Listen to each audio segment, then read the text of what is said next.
he now says you will receive dunamis. This potential energy that is in its good state, that's what you will receive. But you must subject it to refinement. And the refinement we're talking about here is your ability to speak in tongues. That's your refinery.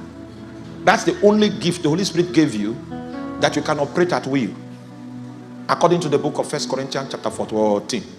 He said, I will pray in the Spirit, and I will pray in my understanding also. Every other gift that the Holy Spirit gives, he decides when it is in operation.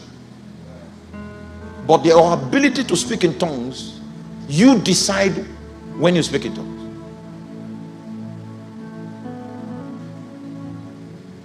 The meaning of that is that since you are in control of your refinery, you can determine how much of production takes place.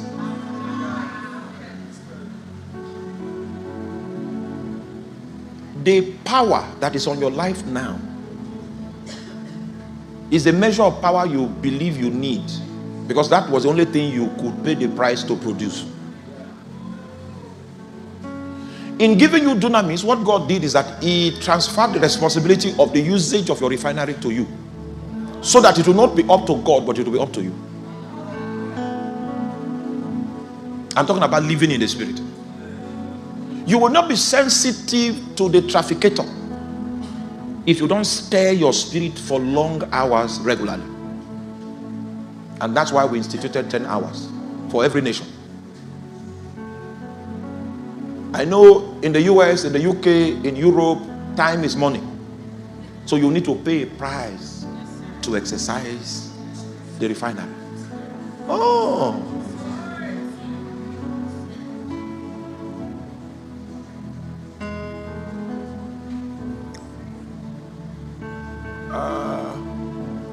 I've been an intercessor for 31 years. Using the refinery. Not born again. I'm saying an intercessor. Where I started loving Jesus to a point where I believe I have responsibility for his kingdom.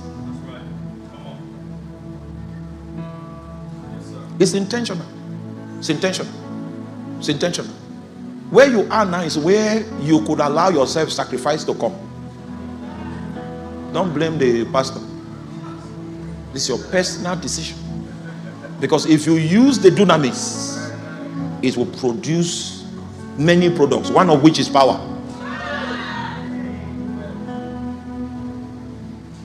Are you there?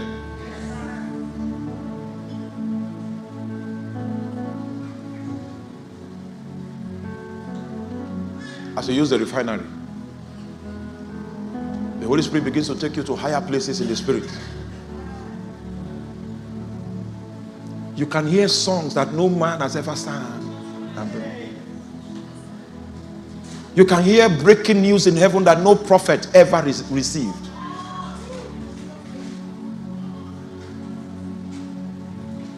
Most times when we come for church meetings like this, I've observed music ministers, they are so concerned about maintaining the rhythm and the voice. And most times they are not concerned about whether they are striking a chord. Now, if that is the case, what we are doing is dead religion. We cannot give life. That's why I travel with my brother, Theophilus. When the atmosphere is terrible and demons are everywhere, I say, Theophilus, you go first. It's like Elijah.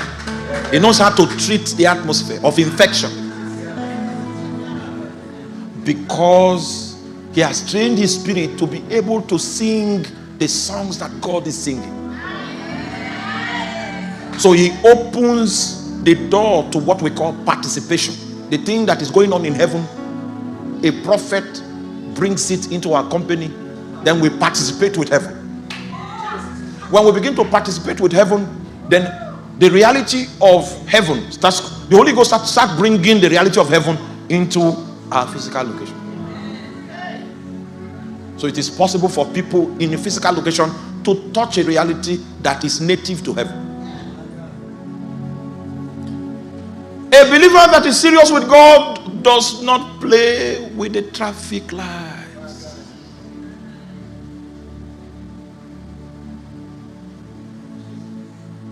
I'm talking to you now, and then I exaggerate a little, then he just adjusts the piece. Instantly, I'll go on my knees. Whether I'm preaching to you, I will stop and go on my knees. But I will not tell you where I'm going. You will say, oh, see, he's a pious man. Any way you perceive by kneeling down, that's your business. But I'm in the spirit. What made me kneel down is not obvious to you, but it's so real to me because he has used the trafficator, the signal. That means the communications of God are not necessarily in words. If God has to speak in human language to communicate to you, he normally does that in short sentences.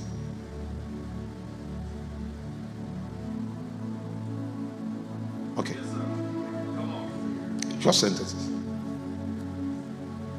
Now, okay, if you have a different experience, please tell us. Because when I say short sentences, listen carefully. God does not speak much.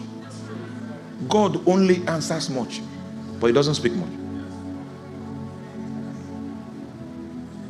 God will rather use non-cognitive communication to you than cognitive communication. The reason why he wants you to understand the non-cognitive communication is because that one is more difficult. If you perfect the non-cognitive communication, you will see God in your 24 hours. But he doesn't speak voice communications, all that. But perception communications that are non-cognitive, that's where he dwells. And if we are going to live there, we must understand this sign language. Revelation chapter 1 verse 1. Put that on the screen. You must understand the trafficator. Now, the person managing this, if I mention the scripture, go there quickly to save time. He said the revelation of Jesus Christ, which God gave him, and him there's John. Are you there? To show unto his servants things which must shortly come to pass, and he sent and signify. Underline signify.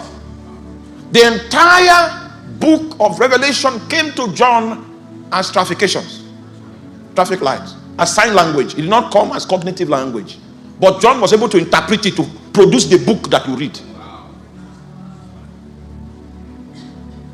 It means this man lives there. Meanwhile, I hope you know the first day Jesus met him, he was with his father and they were mending their nets. But at this point, this man saying this thing, is he still a fisherman? He's something else. It's not what his natural education made him. I know some of you are accountants, medical personnel, doctors, nurses. Wonderful. I salute you. But when you find your life in the spirit, you yourself will know that you are not a doctor. Men call you a doctor, but there's something about yourself you will find that medical school did not give you.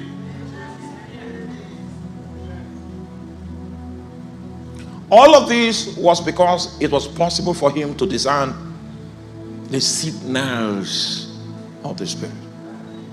For the kingdom of God is not a meat and drink. You will not strike a chord with God because you drank vanilla ice cream. As sweet as it is, you will not find God in it. You know, when you are so tired and someone gives you a bottle of Coke, for those of you that still drink Coke, and you say, when after drinking you say, God is not in it. The kingdom is not in meat. And it was an interesting experience, a satisfying experience, but it was devoid of God. Where God is in righteousness, is in peace, is in the joy that comes from the Holy Ghost. So these are the trafficators. As you navigate through life, the inner man, the man inside of your spirit will trafficate. My duty is to bring you through the path of organic education so that you will understand the personality that operates within you. Because the Bible says that it is God that walketh in us. A New Testament believer must turn his gaze from looking above, our Father which art in heaven, and look at your Father that is inside of you. Until your gaze turns, you'll be looking in the wrong direction. So the move of God is not in spectacular things, it's just in supernatural things. Most of you want to see a light, you will never see it. Even if you do, he will not be in that light. He will not be. This is where he is. He's sick. He's signaled. Are you there? Train your spirit. Train it. Those of you that do secular jobs, I assure you, when I was doing my secular job, I worked more than you. I worked more than you. I generated reports more than you are generating today. But my spirit did not suffer. Do you know how many tanks I climbed? I mean tanks in depots. Tanks on tanker vessels on the high sea.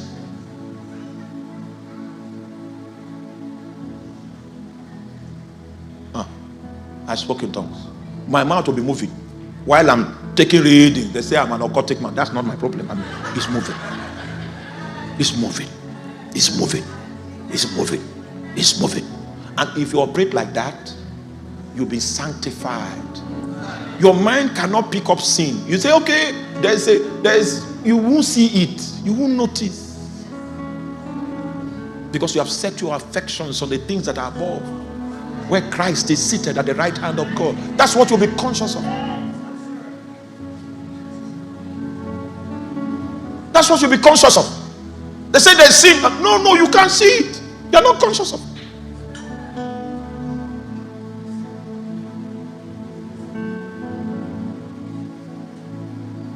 The other day, some people now came, they wanted to do a deal. And unfortunately for them, I was on duty. So we'll give you this amount of money. And it will not be through a wire transfer. It will be cash in dollars, US dollars. Are you there? Now, that's the kind of money you shouldn't see. That type of money. It's an abomination to see that kind of money. Jesus Christ. So we'll give you this amount, and then you just fill this figure that is what you saw.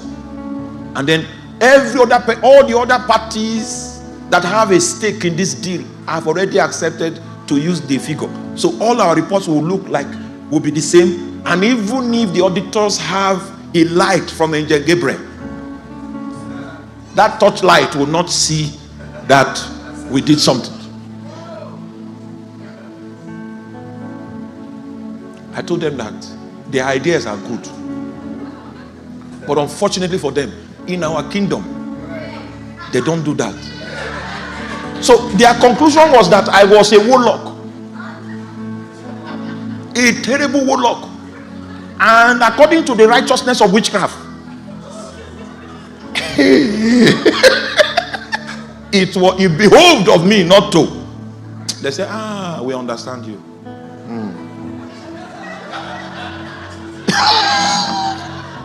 We serve Jesus. When we're dead. Oh my God, you don't know. There were places my colleagues could not go because they've compromised. And if you fail those people, you are gone. They'll send me there.